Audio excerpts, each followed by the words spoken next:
Alright.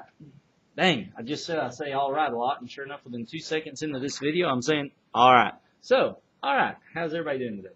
What am I saying? It's YouTube. You can't hear what I'm saying.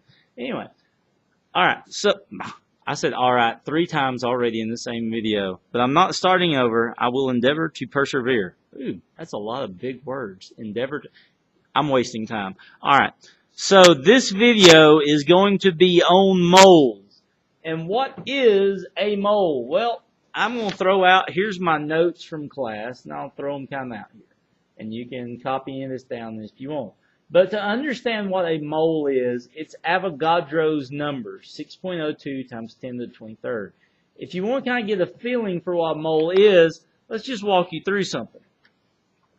If I said that you had 1 dozen eggs, most people understand what the word dozen represents. It's just a unit for counting, right? And a dozen eggs means that tells anybody that you've got 12 eggs. Easy enough. Well, what about if you went and bought a gross of bottle rockets? Bottle rockets.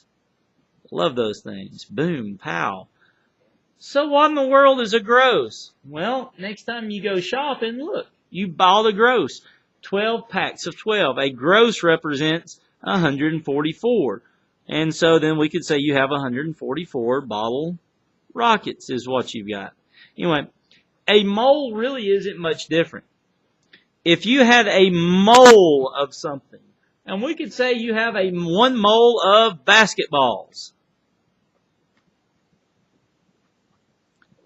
what would I be saying? Well, if I told you had a dozen basketballs, you'd say, well, you've got 12 basketballs. Now I could say, ooh, a gross of basketball means you have 144 basketballs. It's just a counting number. No different than 12 eggs up here. So what if you had a mole of basketballs? Well, here's the thing.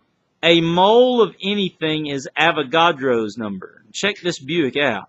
6.02 times 10 to the 23rd basketballs. Now, I don't know if you're really down with this or not, but if you're not getting it, 6.02 times 10 to the 23rd, let's examine that.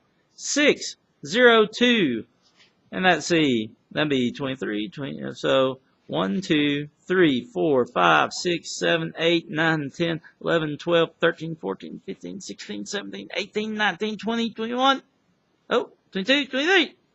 There. That's a heck of a number, ain't it? A mole of basketballs, just for instance, you would have a planet the same size as the Earth made entirely out of basketballs. Okay, so obviously we would never use moles to talk about basketballs.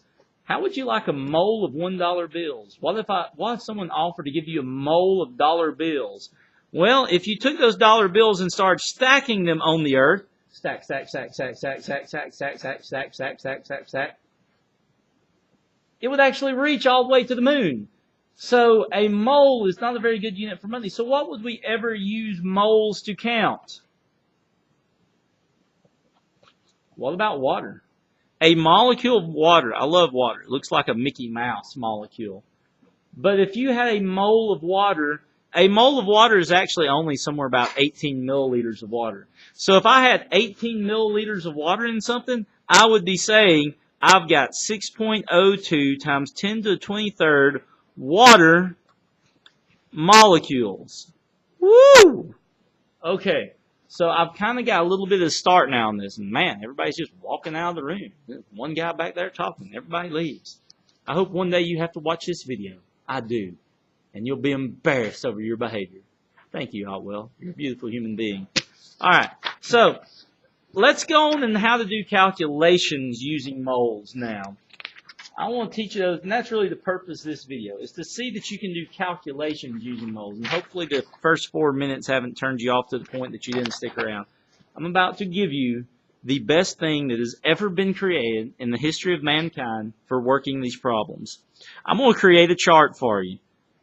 This chart, copyright Jason Cole Incorporated, not to be used without the express written consent thereof, Jason Cole, without violation. So, anyway, so I'm going to make a chart, and I'm going to encourage you to copy it down. I'm going to put dead in the center of it. I'm going to write this. Right, there's moles. I'm going to make me a little chart. Watch this thing. I'm going to,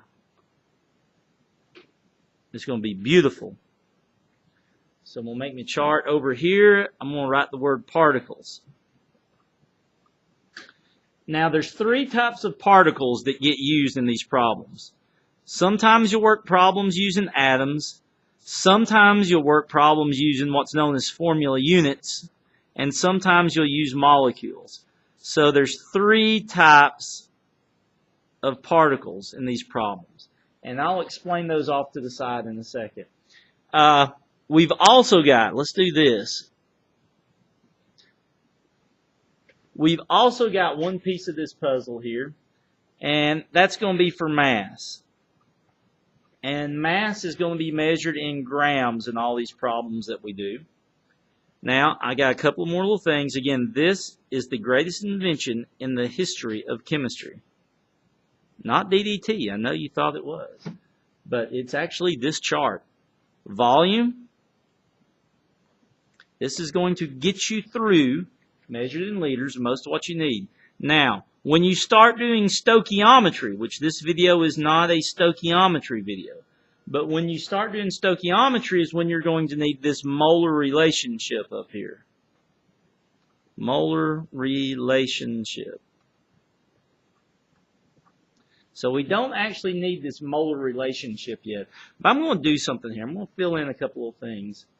If you're converting from mass to moles, then 1 mole of anything would be, I'm going to write question mark grams down.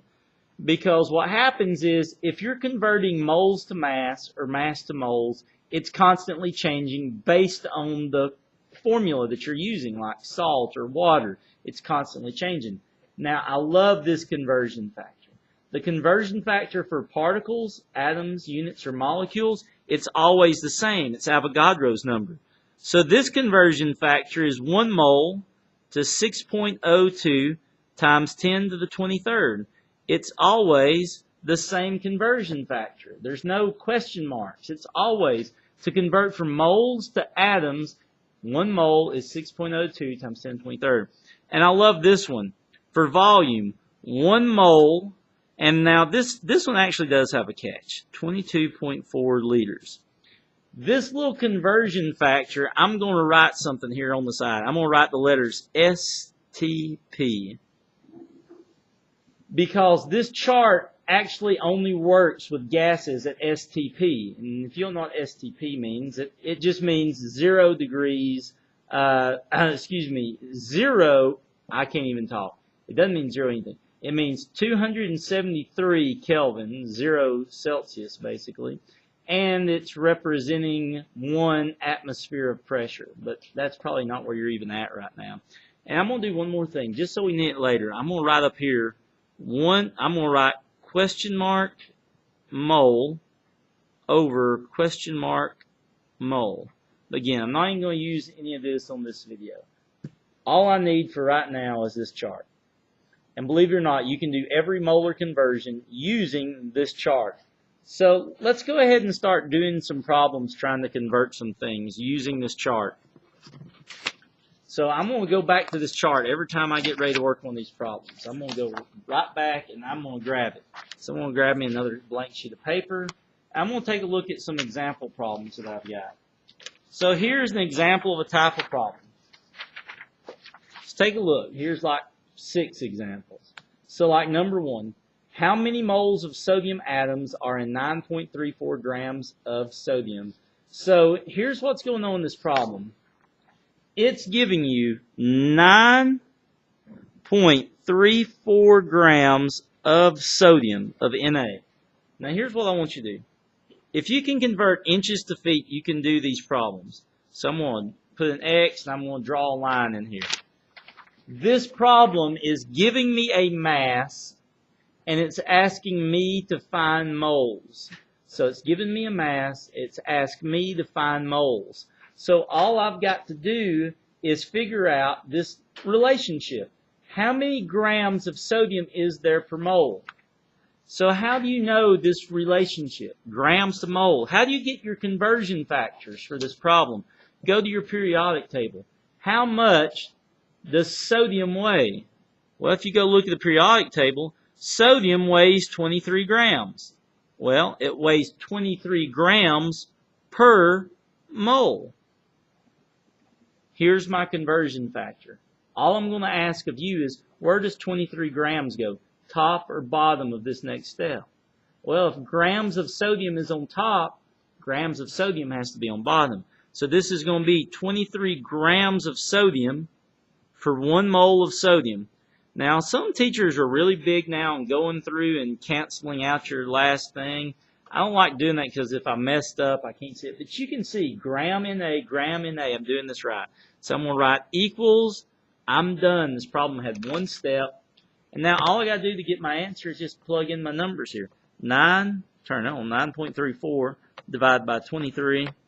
And this is 0.41 moles of Na. I'm going to put my box around that.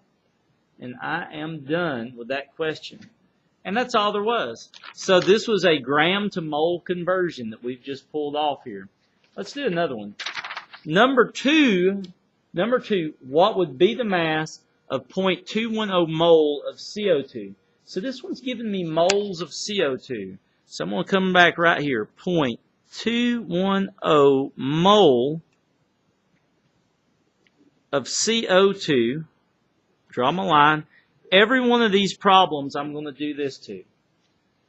So this problem has started me off in moles.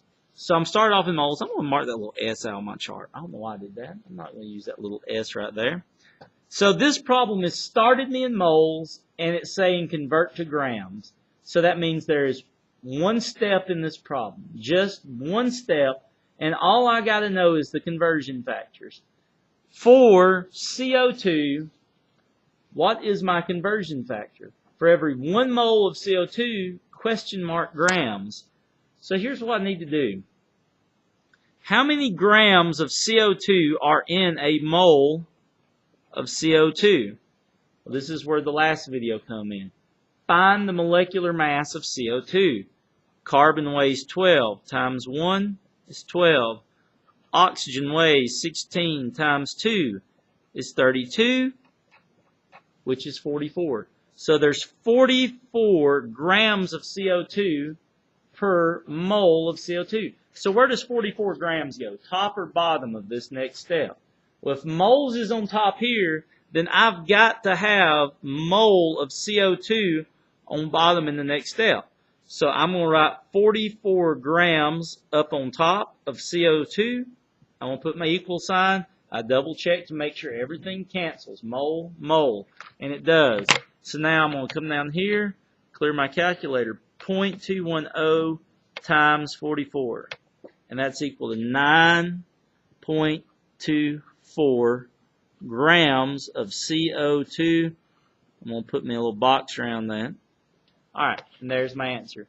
Alright, if you want to see more, come back in the next video, and what we'll do in it is, we'll do like a moles to particles, or moles to volume, and then we'll try and do like a mass. We'll just try and do like 3 examples in the next video. We'll do like what about one where they want you to go mass to volume? Now, if it says mass to volume, you're going to do 1, 2 steps in that one. So we'll do that in the next video. Thank you for watching.